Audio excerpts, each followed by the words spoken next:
po sa bawat isa sa inyo. Katulad po nung sinabi ni Pastor Clyde, isang kasiyahan para sa amin na maka-join dito sa Revamp Camp ngayong taon at isang kasiyahan para sa akin na makita muli at makapag-fellowship sa mga brethren na matagal nang hindi nakikita at maaaring nakalimutan ko na nga mga pangalan, pagpasensyahan nyo lang. Pero napansin ko marami ding bago sa ating kalagitnaan na ngayon ko lang nakita at nakilala at isang tanda yan na ang Panginoon ay patuloy na kumikilos sa ating mga iglesia at nagdadagdag ng mga disipulo sa kanyang kaharian. It has been 5 years since our last camp, 2019, nung kami nag-sponsor. At natutuwa tayo na na-revive itong Revamp Camp at nakapag-fellowship tayo sa isa't isa. Pero nais kong sabihin, hindi lang fellowship ang purpose ng camp na ito, katulad ng sinabi ni Pastor Rene kahapon.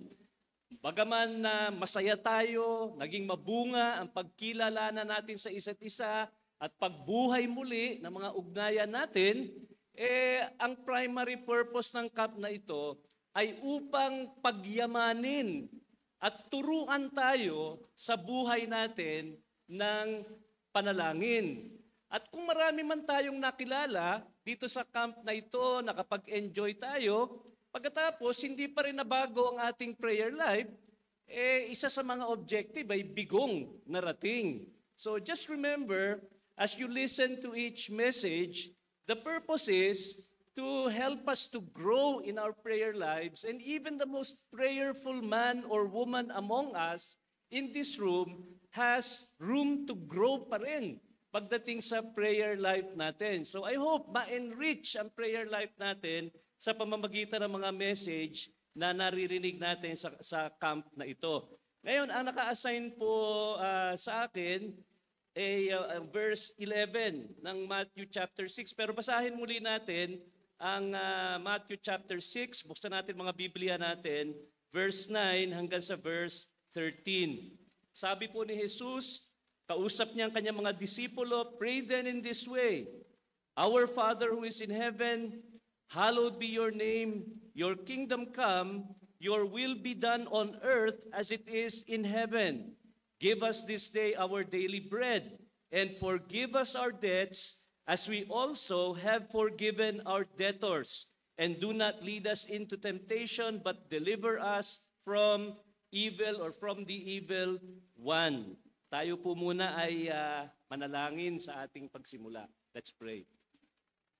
Salamat po, Panginoon, sa panibagong pagkakataon na maaari naming pagbulay-bulayan ang inyong salita sa araw na ito. Lord, hindi namin kaya, kailangan namin kayo kung maipapangaral ito ng malinaw at makapangyarihan at kung ito'y mauunawaan at kami makikinabang, kailangan ng pagkilos ng inyong spirito. Kaya hinihiling namin ang inyong presensya na dumako sa aming kalagitnaan ngayong umaga. Baka maraming pagod, maraming napuyat.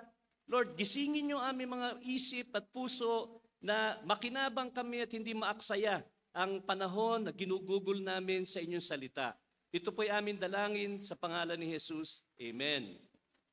So, the topic that has been assigned to me is the fourth petition dito sa Lord's Prayer. Nasabi sa verse 11, give us this day our daily bread. Ipagkaloob nyo sa amin ngayong araw ang aming pang-araw-araw na tinapay. At imperative ito mga kapatid, kasi sinabi sa verse 9, pray in this way. Sinabi ni Jesus, manalangin kayo ng ganito. So tungkulin ito na manalangin tayo ng ganito. So practical application na agad tayo. Ang tanong ko sa inyo, nag-pray ba kayo kanina doon sa devotion time natin na Lord, ipagkaloob nyo sa amin ang tinapay o ang kakainin namin ngayong araw. Nag-pray ba kayo noon? Talagay ko maraming hindi nakapag-pray yata noon ah. Kasi iniisip natin, bayad na naman tayo eh. Sigurado nang may pagkain mamaya. Kung di nila tayo pakainin, hahabulin natin sila. Nagbayad na tayo eh. Mga kapatid, yan ang tukso pagdating dito sa petition na ito. Dahil parang nakatitiyak na tayo na may pagkain, binuksan natin ang ating rep, kapapalengke lang ng ating asawa o ang ating nanay, nakita natin maraming pagkain, o di kaya may a-attendan tayong birthday sa hapon, may magtitreat sa atin, ang daming pagkain, bakit kailangan pag-pray pa ito? Meron naman pagkain, Panginoon. Itong petition na ito, yan ang dapat ipag-pray ng mga walang pagkain, yung mga walang kakainin, na dapat silang humingi sa inyo. Pero kami, Diyos sigurado naman na may kakainin kami. So, hindi ba mga kapatid, na parang na-overlook natin? When was the last time that you prayed this petition? That the Lord would provide for our basic needs. Siguro, minsan na-overlook natin ito. Pero sa kabilang dako naman, kung gagamitin natin yung daily bread bilang simbolo ng mga pangangailangan natin dito sa lupa, our earthly personal needs, baka naman sa kabilang dako, ito na lang ang laging pinagpe-pray natin, yung pangangailangan natin dito sa lupa, at napapabayaan natin yung mga mahahalagang bagay tungkol sa kaluwalhatian ng Diyos, sa kaharian ng Diyos, sa kalooban ng Diyos, dahil puro mga personal concerns lagi ang laman ng ating mga panalangin. So nasaan ba tayo? Doon sa dalawang panig na yon, na sa kabilang dako, bihirang ipag-pray, sa kabilang dako naman, puro yun ang laging ipinagpe-pray. Isang matututunan natin dito sa Lord's Prayer, mga kapatid, yung scope ng prayer life natin, na dapat pinapanalangin natin yung mga concern ng kaharian ng Diyos, kanyang kaluwalhatian, kalooban, hindi lang mga pansarili na bagay, bagaman lihitimo na ipag-pray natin yung mga bagay na sa ating mga sarili. Ngayon, sa pagpapaliwanag po sa inyo nitong verse 11, nais ko pong himayin natin, mga simpleng salita lang naman ito, pero meron po akong nakikitang 7 bagay na maaari nating hanguin mula dito sa verse 11, give us this day our daily bread. At siguro, baka magulat tayo na bagaman nagbago na yung pronoun dito from your, hanggang sa us, iniisip natin, eto para sa ating sarili na. Kasi yung unang 3 petition, tungkol sa Diyos yun. Dapat punahin natin ang Diyos. Ngayon, eto na para sa atin. Mga kapatid, kung sisiyasatin natin ang mas malalim at hindi lang mababaw na pagbasa ng mga katagang ito, makikita natin, tungkol sa Diyos din pala ito. So ngayong umaga, yung unang 3 puntos natin, mga katangian ng Diyos na makikita natin na pinapakita nitong petition na ito, kaya inutos ni Jesus, at pagkatapos, may 4 na bagay tungkol sa kalooban ng Diyos para sa atin. So, unahin natin yung una, mga kapatid. This petition reminds us of the merciful condescension of God. Pinapaalalahanan tayo nitong petisyong ito ng pagpapakababa ng Diyos sa ating katayuan upang tugunan ang ating pangangailangan. Baka tinatanong nyo, saan nyo nakuha yung pastor? Hindi ba nyo nahalata yung tema nung unang 3 petisyon? Ano ba pinag-uusapan doon sa una? Yung pangalan ng Diyos, yung pagsamba sa Diyos. Yung pangalawa, yung kaharian ng Diyos. At yung pangatlo, yung kalooban ng Diyos. Pagkatapos napunta tayo sa pandesal sa lamesa, tinapay.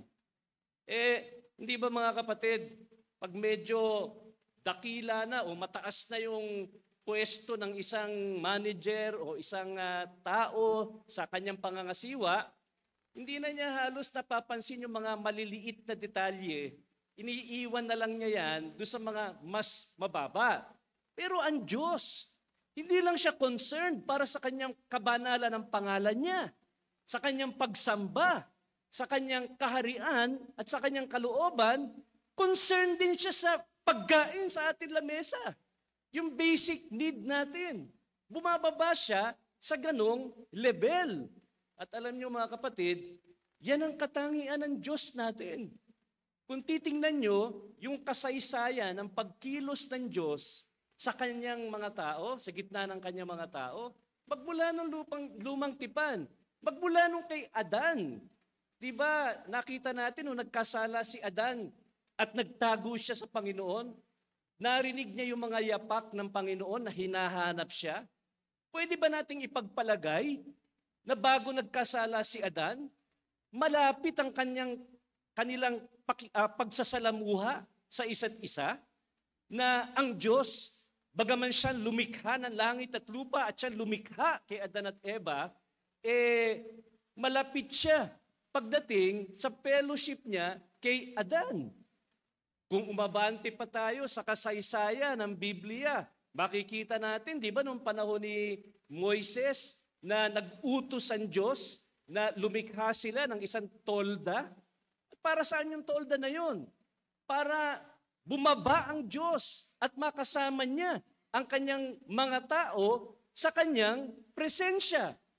Bagaman napakadakila niya, nais niyang bumaba sa kanilang katayuan. Hindi ikinahiya ng Diyos, ikinamuhi ng Diyos dahil sila yung mga makasalanan na dumistansya ang Diyos sa kanyang mga tao. Hindi, niloob niya. Gusto kong makasama ang aking mga tao. Hanggang sa nagtayo ng templo na kung saan bumababa yung kaluwalhatian ng Diyos sa kanilang kalagitnaan at hindi lumayo ang Diyos sa kanyang bayan, kundi pinakita niya yung pagbaba niya sa kanilang katayuan. At hindi ko pa nga pala nabanggit na sinamahan pa rin ng Diyos ang Israel sa kanilang paglalakbay sa ilang.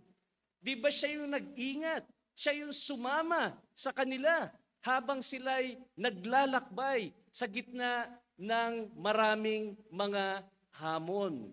At hindi natapos doon. Hanggang ngayon, sa Bagong Tipan, makikita natin, tinawag ng Panginoon yung kanyang iglesia na kanyang templo, na kung saan bumababa siya sa ating kalagitnaan. At hindi ba yan ang kinasisiya natin? Pagka nagtitipon tayo para siya'y sambahin kung araw ng linggo, oo, natutuwa tayo na nagkita-kita muli ang kapatiran, matapos ang ilang araw sa trabaho, pero pinakamahalaga sa lahat, pakikipagtagpo sa Diyos. At naisiparating ng Diyos sa atin na hindi siya malayo, na hindi maaabot, kasi sabi ni Jesus, even where 2 or 3 are gathered in my name, there am I in their midst. Hindi 1,000 miles away. I'm there in their midst. Kaya yun ang dapat nating hanapin. Hindi lang fellowship sa isa't isa, kundi yung pakikisalamuha natin sa Diyos na hindi umiiwas sa atin, kundi bumababa sa ating kalagitnaan. Ngayon si Apostle Paul, kung naalala nyo, nag-message siya sa Athens. Muntik na siyang atakihin sa puso doon sa nakikita niya sa Athens na ang daming mga idolong sinasamba ng mga tao. So nangaral siya. Sabi ni Apostle Paul, what you worship in ignorance about God, this I proclaim to you. Ipinakita niya na ang Diyos ang naglikha ng langit at lupa, at dahil siya naglikha ng langit at lupa, siyang Panginoon na dapat sambahin at hindi ito mga idolo na kanilang sinasamba. Siguro iniisip ng mga taong nakarinig, nag-evangelize din si Apostle Paul doon Sabi nila, kung ganyang kadakila ang Diyos, paano namin siya malalapitan? Paano kami magkakaroon ng relasyon sa Kanya? Hindi binawi ni Paul yung statement niya na dakila ang Diyos. Pero sinabi ni Paul, kung hahagilapin nyo ang Diyos, maaabot nyo siya. Dahil bagaman dakila siya, kataas-taasan, siya'y maaabot. Dahil malapit siya sa atin. Sabi sa Isaiah 57, verse 15, kung nais natin ang verse para patunayan ito, sabi sa Isaiah 57:15, "Thus says the high and exalted one, who lives forever, whose name is holy, I dwell on a high and lofty place, and also with a contrite and lowly of spirit, in order to revive the spirit of the lowly, and to revive the heart of the contrite." What impression do you get from that verse?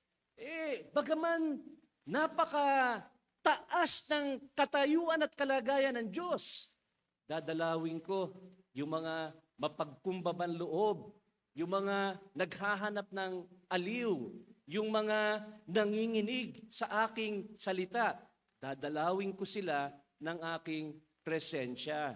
At alam niyo, pinakamatingkad na pagpapakita ng Panginoon ng kanyang merciful condescension, walang iba kundi si Jesus. Si Jesus na umiral bilang Diyos, magkailanman na nakalipas, niloob niya na siya'y magkatawan tao, makihalubilo sa mga taong katulad natin, bagaman wala siyang kasalanan upang tugunan ang ating pangangailangan bilang mga makasalanan. What do you call that? Condescension. Nais ng Diyos na bumaba sa level, sa katayuan ng kanyang mga tao. Pero alam niyo po, yung pagbaba ng Diyos sa katayuan natin, hindi lang naman sa spiritual na bagay. Kasi nga, sabi, di ba, daily bread. In other words, God does not just take interest in our souls. He knows our frame, that we are but dust, and He takes interest in our earthly lives and earthly existence. Ngayon, gusto ko pong tanungin ang mga may asawa dito. Kilala nyo na ba yung asawa ninyo? Siguro kung bago pa lang kayong mag-asawa, sasabihin nyo, Pastor, marami pa akong kailangang malaman tungkol sa aking asawa dahil nung naliligaw kami, siyempre, kulang ang oras, hindi naman kompleto na, magkasama na kami, marami pa. Yung mga mag-asawa dito na sabihin na nating 40 years na and above, kilala nyo na ba yung mga asawa ninyo? Siguro sasabihin ng iba, ay kilala ko na, Pastor, yung mga strength at yung mga weakness ng aking asawa, kilala ko na. Wala nang bagay na maililihim siya, wala nang bagay na hindi ko alam tungkol sa kanya.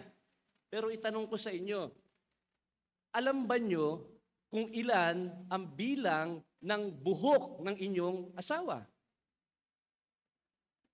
Alam nyo ba? Bakit kayo tumawa? Wala naman ako nakitang walang buhok dito.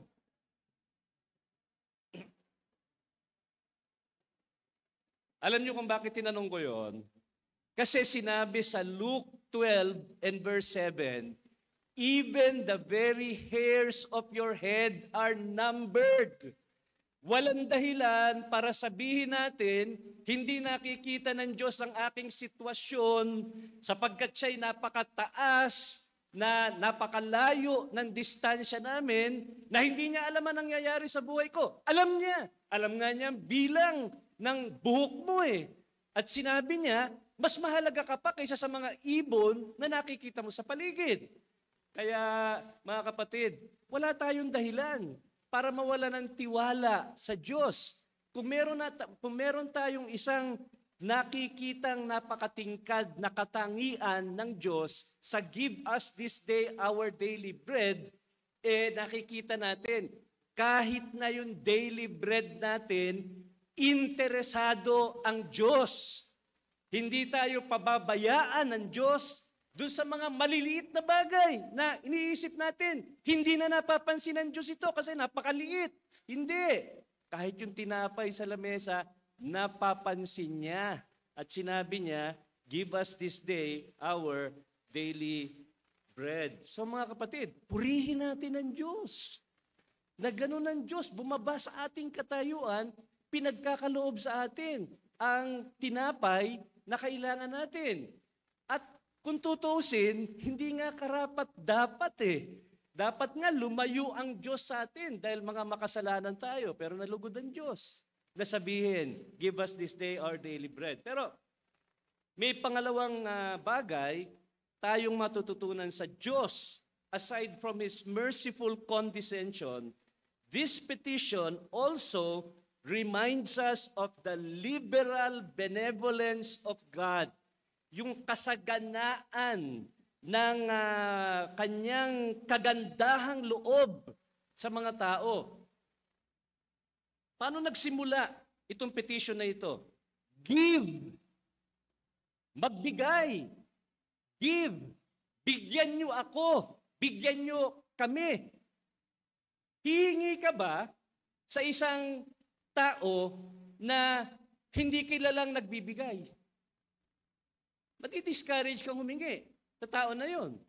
Pero, kaya tayo ini-encourage ni Jesus na humingi, give us this day our daily bread, is because God is a giver. Yan ang premise nitong petition na ito. We have a God who gives. We have a God who is not selfish, but who gives and who gives liberally. Nagbibigay ang Diyos. Sabi sa Acts 17:25, God gives to us life and breath and siguro, sabi ni Paul, teka, napakadami. Hindi ko masasabi lahat. Sinuma na lang niya, sinabi niya, all things. God is the source of our life and breath and all things. Ang hininga mo, kaibigan. Ang buhay mo, kapatid. Galing yan sa Diyos. Bigay yan ng Diyos. Oo, sabihin natin na ikaw ay nag-eehersisyo, ikaw ay kumakain ng mabuti, inaalagaan mo ang buhay mo para ito'y humaba. Pero sa kahuli-hulihan, ang ating hininga mismo ay galing sa Diyos. He is the source of life and breath and all things. Pero hindi lang yun. Ano sinabi sa John 3:16? For God so loved the world that He gave His only begotten Son, that whoever believes in Him may not perish, but have everlasting life. He did not just give life and breath and all things, He gave of His very Son. Yung kanyang anak, binigay niya. Hindi niya pinagkait ang kanyang anak para sa atin. Na kung tayo daw, mananampalataya, hindi natin kinakailangang mapahamak. Hindi necessary na mapahamak tayo sa impyerno. Kung yayakapin natin si Jesus, na bigay ng Diyos bilang kaloob upang tayo'y maligtas at magkaroon ng buhay na walang hanggan. Pero hindi natapos doon. Kasi sabi sa Romans 8:32, if God did not spare His only begotten Son, but delivered Him up for us all, how will He not freely give us all things? Now, yung all things na yun, mag-ingat tayo. Baka nagpe-pray tayo para sa kung ano-ano mga bagay na hindi naman konektado sa pagbaba ni Kristo dito sa lupa. Yung all things na yun, kino-qualify yung all things na yan dun sa mga bagay na konektado sa kaligtasan natin kay Jesus. In other words, hindi ipagkakait ng Diyos ang mga kailangan natin upang mabuhay tayo dito sa lupa, maging mabuti tayo mga tagapagsamba sa Diyos, upang mabuti tayong maging mga lingkod sa kanyang kaharian, at yun yung mga unang petition na binabanggit ko, at upang maging matapat tayo makapagsunod sa kanyang kalooban, hindi ipinagkakait ng Diyos ang kailangan natin para maging mabuting mga lingkod, tagapagsamba, tagapagsunod, hanggang sa pagdating natin sa kaluwalhatian. Hindi tayo pababayaan ng Diyos. Sabi niya, pangako sa Hebrews 13, we need not fall into the love of money, for He has promised that He will not leave us or forsake us. Ang Diyos ay masagana sa kanyang kagandahang loob. Sabi sa Psalm 37 verse 25, the young lions may lack sabi sa Psalm 37:25, I have been young and now I am old, yet I have not seen the righteous forsaken or his descendants begging bread. Sabi sa Psalm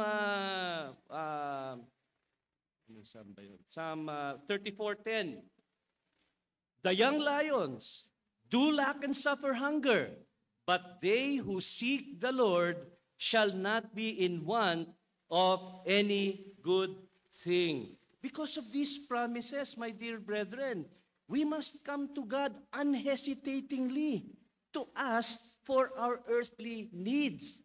Yung kailangan natin para maging mabuting mga Kristiyano tayo na may magandang patotoo, nakakapaglingkod, sumasamba, sumusunod sa kanyang kalooban, hingin natin sa Diyos. Sana hindi masabi sa atin na wala tayo dahil hindi tayo humingi. Humingi tayo. Ipagkakaloob niya. Kung ipagkakaloob niya ang laman ng ating sikmura, ano pa kaya yung mga pangangailangan? Doon sa hinihiling niya sa atin, doon sa unang 3 petisyon.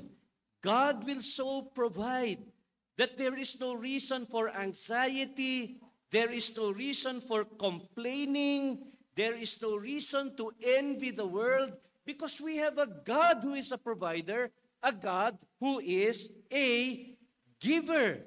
Kaya maaari nating awitin yung hymn number 27 natin, di ba? Great is thy faithfulness. Pwede nating awitin mula sa ating puso. Great is thy faithfulness.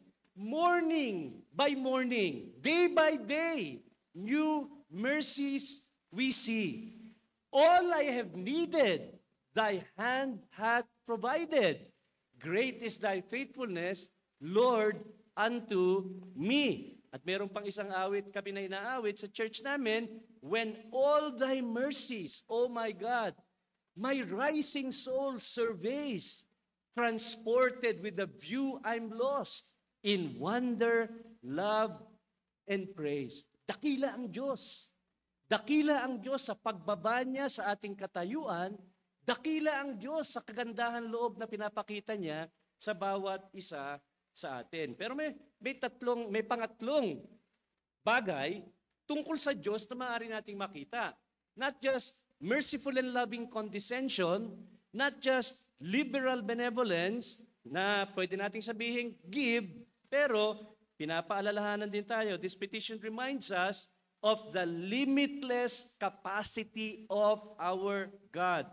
The limitless, walang limitasyong kakayanan ng ating Diyos.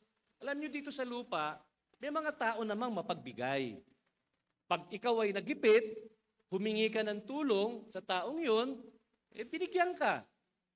Kinabukasan, nagipit ka muli, humingi ka, nabigyan ka pa. Pero ito kayang taong ito, pag humingi ka araw-araw, palagay ko hindi na niya mabibigay lahat eh. Kasi araw-araw ka nang humihingi eh. O di kaya naman, kahit hindi araw-araw, humingi ka, hinindian ka. Ano? Ito, prayer ito pang araw-araw eh. Lord, ngayong araw, bigyan niyo sa amin ang pang-araw-araw namin tinapay. Kinabukasan, ganun pa rin. Lord, ibigay niyo sa amin ang pang-araw-araw na tinapay natin. This petition was meant to be prayed daily. Kaya ba ng Diyos na araw-araw? Hindi ba sobra na yon? Napakalaking hiling na yon na araw-araw humingi tayo sa Kanya? O kung ginagamit nating simbolo yung daily bread, ng mga pangangailangan natin sa buhay. Kunyari, wala tayong trabaho, nag-pray tayo para sa trabaho. May sakit tayo, nag-pray tayo para gumaling. May problema tayo patungkol sa bahay, sa pamilya, humingi tayo ng tulong sa Diyos. Kaya ba niyang tugunan itong mga hiling natin sa Kanya? Mga kapatid, alalahanin niyo sa Psalm 24. Ang sabi sa Psalm 24, the earth is the Lord's and all it contains. Ganong kayaman ang Diyos. Siyang may-ari ng buong daigdig. Yun ang kinakausap mo. Hindi lang isang taong mayaman sa lupa na bagaman siguro mahaba ang kanyang pisi, nauubusan din at hindi ka na kayang tulungan. Huwag masiraan ang loob natin sa Diyos kung may pangangailangan tayong nilalapit sa Kanya. Bakit? Dahil makapangyarihan ang Diyos. Sabi nga niya kay Abraham nothing is too difficult for me. Hindi natin masasabi yun. Maraming mga bagay na mahirap para sa atin. Maraming mga bagay na imposible para sa atin kahit na tayo'y nahihilingan at kahit na tayo'y handang magbigay. Pero hindi yan totoo pagdating sa Diyos. Siya ang may-ari. He is the owner of the cattle on 1,000 hills. And every beast of the field is mine, sabi niya sa Psalm 50 and verse 10. Sa James 1:17, nakalagay doon na ang ating Diyos Ama ay ang pinanggagalingan ng every good and perfect gift. Sabi ni Paul sa 1 Corinthians 4:7, what do I have that has not come from God? Mga kapatid, makapangyarihan ang Diyos na hinihinga natin ng daily bread natin. So yung tatlong katangian na yan, pag binasa natin, Lord, give us this day our daily bread, tandaan natin, bumababa ang Diyos sa ating katayuan. Interesado siya sa detalye ng ating buhay. Masagana siya kung magbigay at tumulong sa kanyang mga tao. At nakita natin, walang limitasyon ang kanyang kapangyarihan. Pero merong pang-apat na kung tutuusin, ito'y kalooban ng Diyos. Hindi necessarily katangian niya, pero kalooban ng Diyos para sa atin. At yung pang-apat, this petition reminds us of our utter dependence on God. We are on the asking side and God is on the giving side. Gusto ng Diyos, mga kapatid, na nakikita yung pangangailangan natin, pagdedepende natin sa Kanya. Kaya nga, sabihin na natin, may pagkain kayo para sa araw na yun. Ibig ba sabihin, hindi na natin ipapahayag ang ating pangangailangan sa Diyos? Saan ba nanggaling yung pagkain na yun? Nanggaling sa pera nyo. Saan nanggaling pera? Trabaho. Saan nanggaling trabaho? May kakayanan kayo. Saan nanggaling yung kakayanan nyo? Galing sa Diyos. Kaya nga, kung titingnan mo, lahat ng bagay ay galing sa Diyos. At nais ng Diyos sa petition na ito, huwag nyo lang i-pray ito kung meron kayong kailangan o kung wala kayong pagkain. Nais ng Diyos na araw-araw, mga kapatid, nakikita na siyang inaasahan natin para sa buhay natin, para sa pagkain natin, sa tirahan natin, sa pamilya natin, sa trabaho natin, sa mga problema natin, sa mga plano natin, sa mga desisyon natin. Kailangan natin ng Diyos. Hindi natin kayang umiral dito sa lupa kung wala ang Diyos.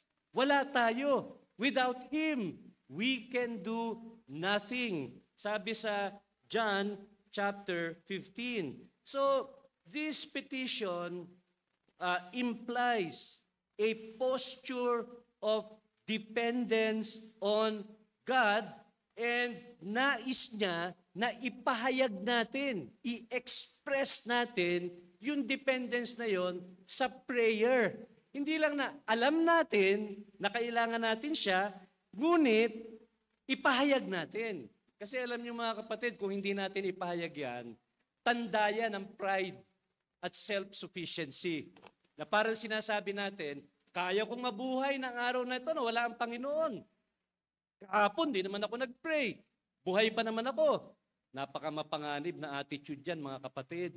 Kailangan natin ng Diyos sa bawat araw at dapat nating ipahayag ang ating pangangailangan sa Kanya sa bawat araw. Araw-araw, kailangan natin ang Panginoon. Ngayon, kung nais ng Panginoon na ipahayag natin itong pangangailangan, itong petisyon natin, yung pangangailangan natin sa Kanya, dahil gumagamit ang Diyos ng paraan para ipagkaloob ang mga pangangailangan natin, samahan naman natin ang sipag sa pagtatrabaho.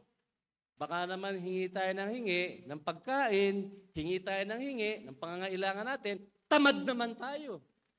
Hindi tayo nagtatrabaho, hindi tayo naghahanap ng trabaho.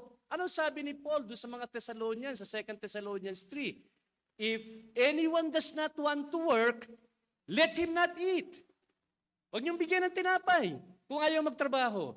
So ginagamit ng Panginoon ng paraan yung kasipagan natin para matanggap natin yung daily bread natin. Pero hindi lamang yun.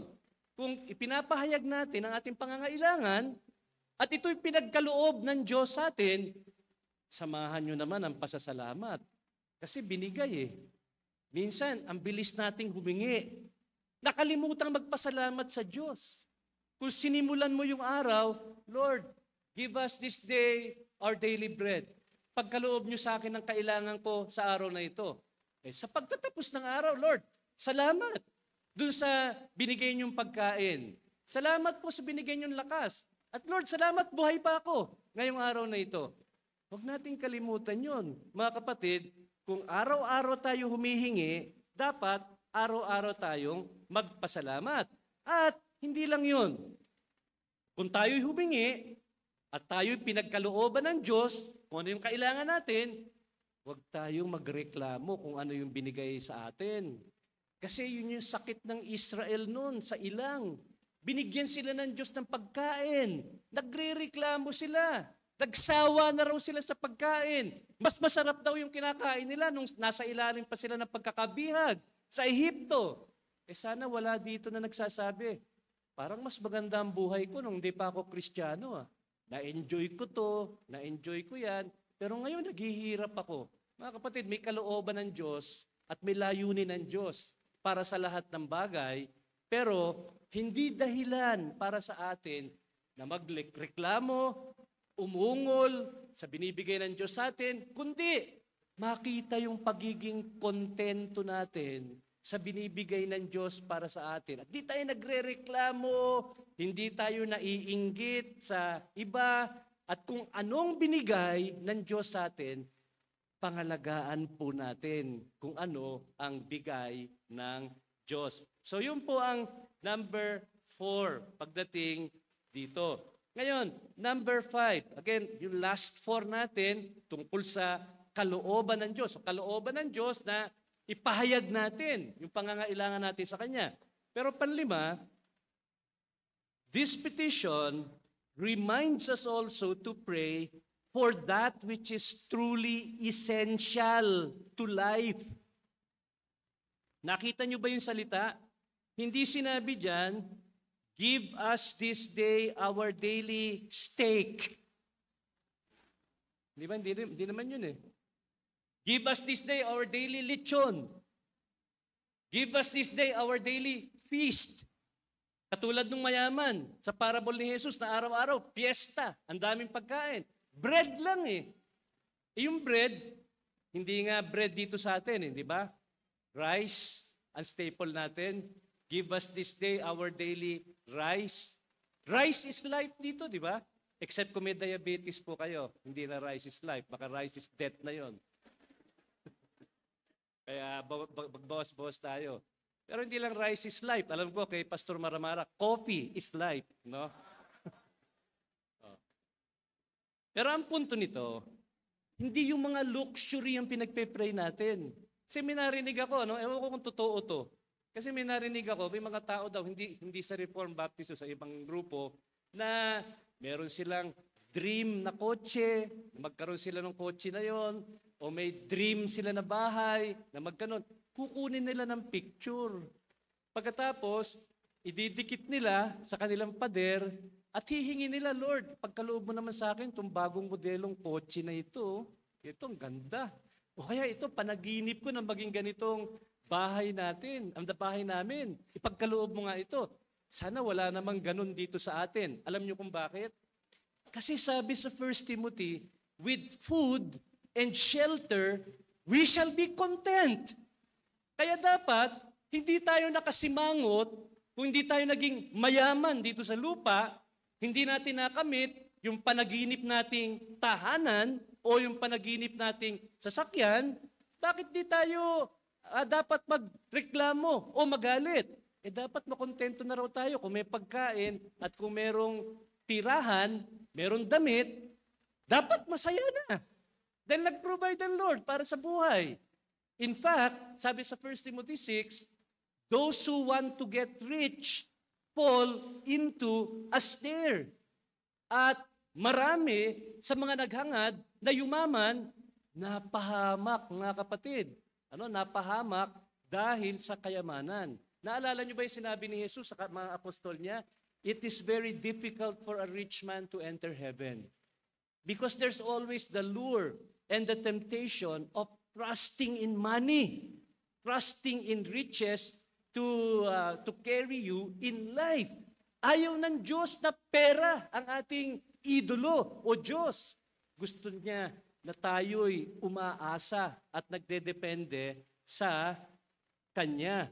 A simple and quiet life is what God desires for His children.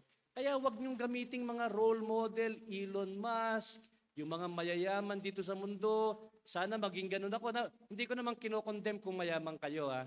Kasi si Abraham, mayaman yun eh. Si Isaac, mayaman yun. So kung pinagkalooban tayo ng Diyos ng sobra pa sa daily bread natin, salamat sa Panginoon.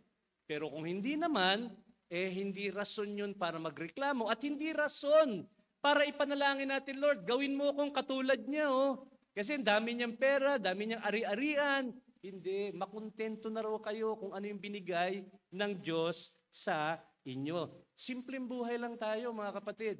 Sabi nga sa Proverbs, si Agur, hindi raw siya nag-pray. Sana hindi siya maging mahirap na matukso siyang magnakaw, pero sana hindi naman siya maging mayaman na makalimutan niya ang Diyos at sabihin niya, sino yung Panginoon?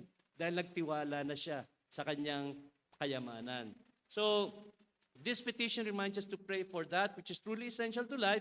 Number 6, this petition reminds us not just to pray for our needs, but to pray for the needs of others as well. Kasi yung pagkakaporma po ng petition na ito, hindi sinabi dyan, give me my daily bread. Kundi, give us our daily bread.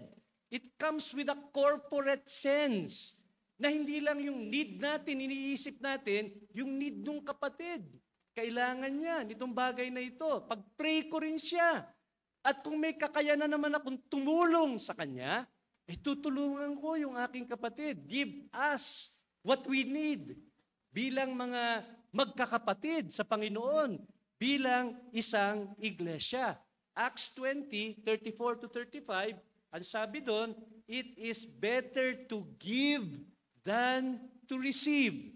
Sabi sa 2 Corinthians 9:7, God loves a cheerful giver.